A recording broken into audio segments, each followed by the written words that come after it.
রাতে ক্রিম ব্যবহার করে সকালেই ফর্সা। রাতারাতি আপনি একটা ইমাজিনারি লুকে নিয়ে আসবেন। সাভারের আশুলিয়ায় নকল ঔষধ তৈরির কারখানায় অভিযান চালিয়েছে র্যাব। ধরুন আপনি ঢাকার যে কোনো একটা দোকানে গেলেন, শ্যাম্পু নিতে গিয়ে দেখলেন একই ব্র্যান্ডের ডাভ শ্যাম্পুর দুটো বোতল পাশাপাশি রাখা। একটার দাম ৩২০ টাকা, আরেকটার দাম ১৮০ টাকা। বোতল, লোগো, রং সবই এক, কিন্তু আপনি তখন কোনটা কিনবেন? বেশিরভাগ মানুষই কিন্তু ভাববে, আরে একই জিনিস তো, সস্তাটাই কিনি। কংগ্রেচুলেশনস, আপনি এইমাত্র ছায়াবাজার সিন্ডিকেটের কাস্টমার হয়ে গেলেন।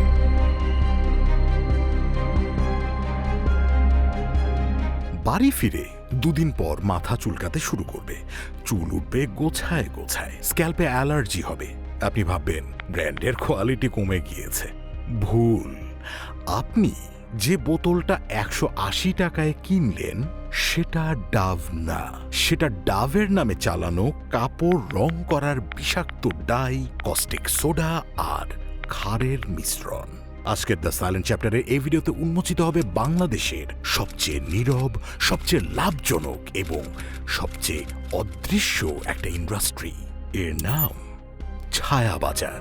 বিশ্বমানের ব্র্যান্ডের মরকে আপনি যে শ্যাম্পু ব্যবহার করছেন সেটি পুরান ঢাকার ভেজাল ভার্সন নয় তো? অনুসন্ধানে দেখা যায় বাজারের প্রায় সব ব্র্যান্ডের তেলই নকল করছে অসাধু চক্র। রাজধানীর বেশ কয়েকটি বেকারিতে রং আর রাসায়নিক কেমিক্যালেই তৈরি হচ্ছে বেশিরভাগ বেকারি। ঢাকার কেরানীগঞ্জের এক কারখানায় তৈরি হচ্ছে ভারতের 5টি কোম্পানির ওষুধ, কিন্তু সবই নকল।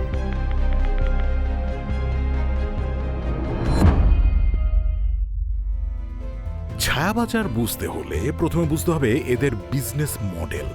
এদের কোনো লোগো নেই, ওয়েবসাইট নেই, লিঙ্কডইন প্রোফাইলও নেই, কিন্তু এদের অ্যানুয়াল টার্নওভার শুনলে আপনি চমকে উঠবেন।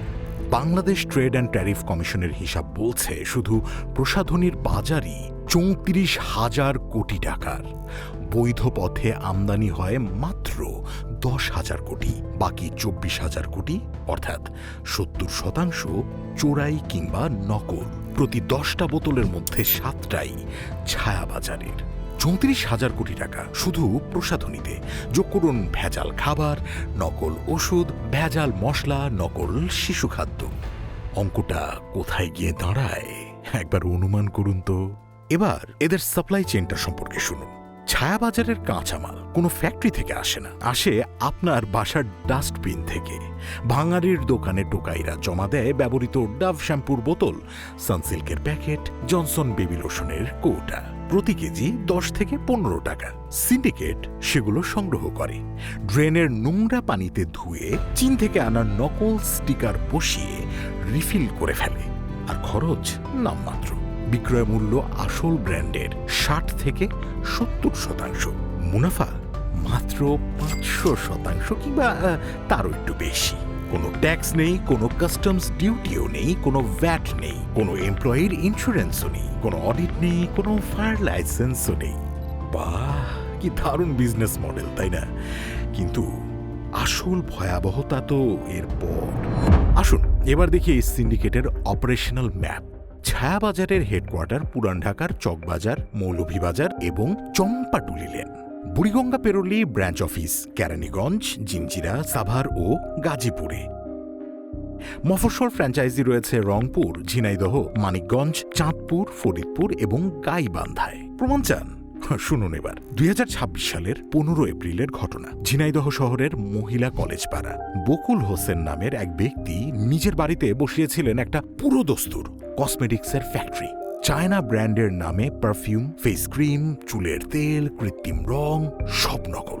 র্যাব 6 অভিযানে জরিমানা করল ১ লাখ টাকা। ভাবছেন এটা একটা বিচ্ছিন্ন ঘটনা মাত্র, তাই না?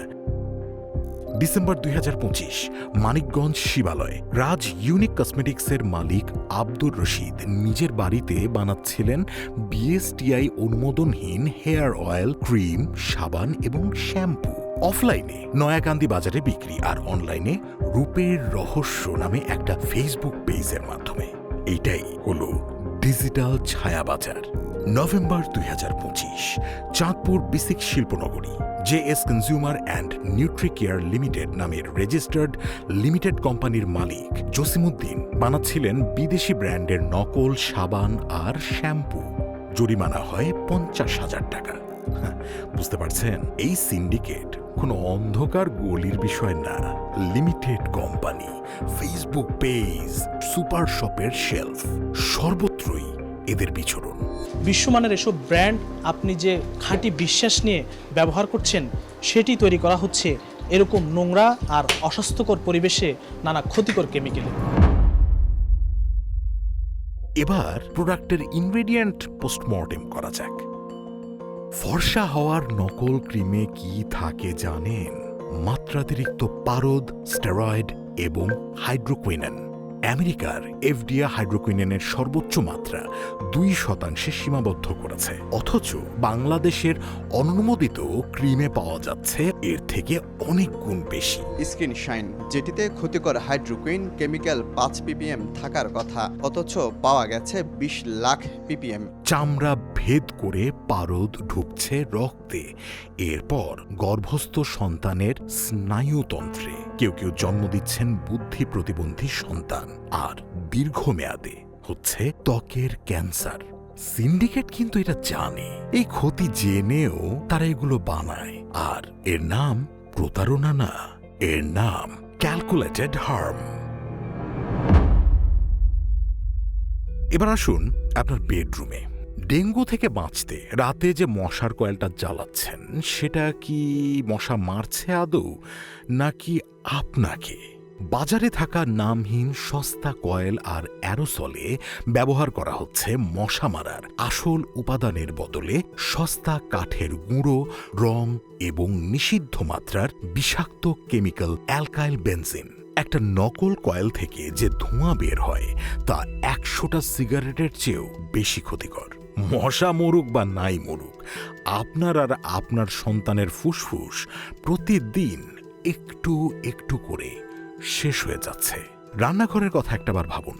ফরমালিন, যে রাসায়নিক হাসপাতালের মর্গে লাশ সংরক্ষণে ব্যবহার হয়, সেটাই মেশানো হচ্ছে মাছে, ফলে, এমনকি দুধে। বৈশাখের মিষ্টি আম পাকেনি, পাকানো হয়েছে কার্বাইডে। সরিষার তেলের নামে বিক্রি হচ্ছে পাম অয়েল। হলুদে সীসা, মরিচে ইটের গুঁড়ো, গুঁড়ো দুধে ময়লা আর মেলামাইন। অস্বাস্থ্যকর পরিবেশে সোডা, ডিটারজেন্ট পাউডার এবং হাইড্রোজেন পার অক্সাইড মিশিয়ে তৈরি হচ্ছে এই নকল দুধ। খাঁটি মধুর নামে সুপার শপের শেলফে যা সাজানো, তা বেশিরভাগই পোড়া চিনি, ফিটকিরি আর রাসায়নিক ফ্লেভারের মিশ্রণ। আপনি রোগমুক্তির আশায় খাচ্ছেন মধু, আর সিন্ডিকেট আপনার শরীরে পুশ করছে ডায়াবেটিসের বিষ। শুধু খাবার বা প্রসাধনী না, আপনার তৃষ্ণা মেটানোর পানিতেও আছে মৃত্যুর ফাঁদ। বাসে বা রাস্তায় জ্যামে বসে যে ঠান্ডা মিনারেল ওয়াটারের বোতলটা আপনি কিনছেন, একবার ভেবেছেন সেটা কোন ফ্যাক্টরি থেকে আসলে এসেছে? না, আপনারই ফেলে দেওয়া বোতল কুড়িয়ে ওয়াসার লাইনের দূষিত পানি বা ড্রেনের পানি ভরে আবার নতুন করে ক্যাপ লাগিয়ে মুখটা আটকে দেওয়া হচ্ছে। বোতলের গায়ে নামি দামি ব্র্যান্ডের লেবেল, কিন্তু ভেতরে টাইফয়েড, জন্ডিস আর কলেরার জীবাণু। আর এদিকে শিশু খাদ্য, চলুন ওটাও একবার দেখে আসি। শিশুর হাতে যে চকচকে লাল, নীল, সবুজ ললিপপ, কদমা, লজেন্স আপনি তুলে দিচ্ছেন, তার রং কিন্তু খাবারে ব্যবহারের জন্য না, কাপড় রঙের টেক্সটাইলের ডাই। আকর্ষণীয় চকচকে সাদা ভাব আনতে মেশানো হচ্ছে হাইড্রোজ। পুরান ঢাকার চকবাজারের কারখানায় নিরাপদ খাদ্য অধিদপ্তরের পরিদর্শকের সামনেই কারখানার মালিক স্বীকার করেছিল এটা ব্যবহারের কথা। মে 2025, গাইবান্ধার কুঠিপাড়ায় সেনাবাহিনী আবিষ্কার করল 2টা বাড়ির ভেতরে 8টা মেশিনে চলছে নকল জুস, চিপস এবং চকলেট তৈরির লাইন। মার্চ 2026, আশুলিয়ার বাইরপাড়ায় উমাই ফুড অ্যান্ড বেভারেজ সিলগালা করে দেয়া হলো। কেন জানেন? বছরের পর বছর অস্বাস্থ্যকর পরিবেশে সেখানে বানানো হচ্ছিল কোমলমতি শিশুদের জন্য জুস। বাচ্চাদেরকে বেসিক্যালি আসলে রং খাওয়াচ্ছি, বিষাক্ত কেমিক্যাল খাওয়াচ্ছি। এখানে এটাকে ফ্রুট ড্রিঙ্কস, লিচি ড্রিঙ্কস এসব কমার্শিয়াল নাম দিয়ে তারা বাজারজাত করছে। আসল আমের বদলে এই জুসে যাচ্ছে পচা মিষ্টি কুমড়া, ইট ভাটার বিষাক্ত রং এবং কৃত্রিম স্যাকারিন। আপনি 15 টাকার প্যাকেট কিনছেন ঠিকই, আর সিন্ডিকেট এদিকে কিনে নিচ্ছে আপনার সন্তানের 15 বছরের কিডনি। তো এই পাল্প তো ভয়ানক পচা, দুর্গন্ধযুক্ত। এটা পচা দুর্গন্ধ বাইরে হচ্ছে, যা তাদের কাগজপত্রে লেখা আছে মেয়াদ উত্তীর্ণ, তারা মেয়াদ উত্তীর্ণ, আমরা হাতে নাতে ধরছি। আইসক্রিমেরও একই গল্প। 2025 সালের 3 মে কুষ্টিয়ার কুমারখালীর নিউ লালন সুপার আইসক্রিম কারখানায় ভ্রাম্যমাণ আদালতের অভিযানে ধরা পড়ে ক্ষতিকর রং আর কেমিক্যাল মিশিয়ে তৈরি হচ্ছিল আইসক্রিম। ব্যবস্থাপক শাহিন শেখকে জরিমানা করা হয় মাত্র 40,000 টাকা। চট্টগ্রামে প্রায় 18 বছর ধরে গোপন কারখানায় তৈরি হচ্ছিল ভেজাল আইসক্রিম। ব্যবহৃত হতো কাপড়ের রং তথা ক্ষতিকর রাসায়নিক। কিন্তু সিন্ডিকেটের সবচেয়ে বড় অপারেশন চলছে ওষুধে। ফেব্রুয়ারি 2026 চট্টগ্রামের রাউজান, বাইরে থেকে তালা মেরে রাখা একটা দোকান। ভেতরে চলছিল নকল নুডলস, সফট ড্রিঙ্ক পাউডার এবং টেস্টি স্যালাইন তৈরির লাইন। মোড়কে BSTI এর নকল লোগো। ভাবুন তো একবার, ডেঙ্গু, কলেরা বা ডায়রিয়ায় যে স্যালাইন রোগীর শিরায় পুশ করা হচ্ছে জীবন বাঁচানোর জন্য, সেটাই যদি কলের পানি আর ব্যাকটেরিয়ার তৈরি হয়, তখন আর চিকিৎসা না, এই স্যালাইনই মৃত্যুর কারণ হয়ে দাঁড়াবে। ঢাকার ড্যামরায় তরিকুল নামের চক্রের হোতা কারখানা বসিয়ে বানাতো কোভিড আর ক্যান্সারের চিকিৎসায় ব্যবহৃত নকল ওষুধ। কুরিয়ারে সেসব চলে যেত সারা দেশের মফস্বলে। বেকুলিলি মাল্টিভিটামিন এই সিরাপটি তৈরি করা হয় ভারতে, কিন্তু এই সিরাপটি তৈরি হচ্ছিল ঢাকার কেরানীগঞ্জের একটি বাসায়। বুঝতে পারছেন কিছু? ছায়াবাজারের সিন্ডিকেট যে শুধু সুপার শপই ধরছে তাই না, তারা হাসপাতালের ভেতরেও ঢুকে পড়েছে। প্রশ্ন এখন একটাই, সরকার কি করছে?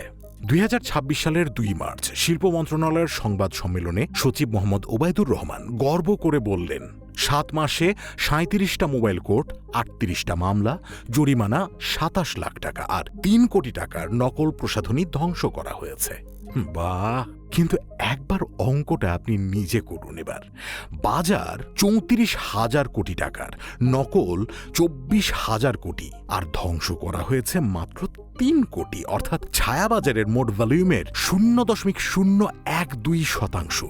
জরিমানা 27 লাখ টাকা, যেখানে একটা কারখানা থেকে রাতারাতি ঢোকে কোটি টাকার মুনাফা। এ এক বিজনেসম্যানের জন্য সামান্য অপারেটিং কস্ট মাত্র। জরিমানা দিন, তারপর পরের সপ্তাহে নতুন বাসায় নতুন কারখানা খুলুন। BSTI কর্মকর্তা নিজেই কিন্তু স্বীকার করলেন, প্রাণ আর ইউনিলিভারের মতো বড় কোম্পানির নামেও বাজারে চলছে নকল। মজার ব্যাপার হলো, কারা ধরা পড়ছে শুধু জানেন? ছোটখাটো কারিগররা। বকুল হোসেন, আব্দুর রশিদ, জসিমউদ্দিন। গডফাদাররা সব কিন্তু রাজনৈতিক ছায়ার নিচে নিরাপদেই চলাচল করছে। কিছু বুঝতে পারলেন? ছায়াবাজার কোনো বিচ্ছিন্ন অপরাধ না, এটা একটা সম্পূর্ণ সিন্ডিকেট, যার সাপ্লাই চেইন আপনার বাসা, যার প্রোডাকশন প্ল্যান্ট গ্রামের বাড়ি, যার ডিস্ট্রিবিউশন চ্যানেল ফেসবুক পেজ থেকে শুরু করে সুপার শপ, আর যার কাস্টমার হচ্ছেন আপনি। তাহলে আপনি কি করবেন? 1. অস্বাভাবিক কম দামে নামি ব্র্যান্ডের পণ্য পেলে কিনবেন না দয়া করে। আসল কোম্পানি কখনোই অর্ধেক দামে পণ্য ছাড়ে না। 2. ফেসবুক পেজ থেকে নামহীন প্রসাধনী কিনবেন না। রূপের রহস্যর মতো হাজারো হাজারো পেজ গ্রামের বাড়ির কারখানায় বিষ তৈরি করে বিক্রি করছে। 3. এবং সবচাইতে জরুরি, শ্যাম্পুর বোতল, ওষুধের পাতা, ক্রিমের কৌটা, যেটাই ব্যবহার শেষ হোক না কেন, আস্ত ফেলবেন না, কাঁচি দিয়ে কেটে দিন, ব্লেড দিয়ে ফুটো করুন, তবেই ডাস্টবিনে ফেলুন। কারণ ভাঙাড়ি থেকে এই বোতলই কেউ না কেউ একজন তুলে নেবে, সেই বোতলই ভরা হবে পরবর্তী বিষ। সিন্ডিকেটের সাপ্লাই চেইন কাটতে হবে কাঁচামালের পয়েন্টেই। আপনার ছিদ্র করা একটা খালি বোতল মানে সিন্ডিকেটের একটা ইউনিট অস্ত্র চিরতরে বন্ধ করে দেয়া। আপনার কি মনে হয় এই সিন্ডিকেট কোনোদিন আদৌ বন্ধ হবে যদি ভোক্তারা সচেতন না হয়? কমেন্টে আপনার মতামত জানান, কারণ আসল আর নকলের এই লড়াইয়ে হারলে মূল্য কিন্তু চোকাতে হবে আপনার আর আমার জীবন দিয়েই। And don't forget, behind every silence, there is a story.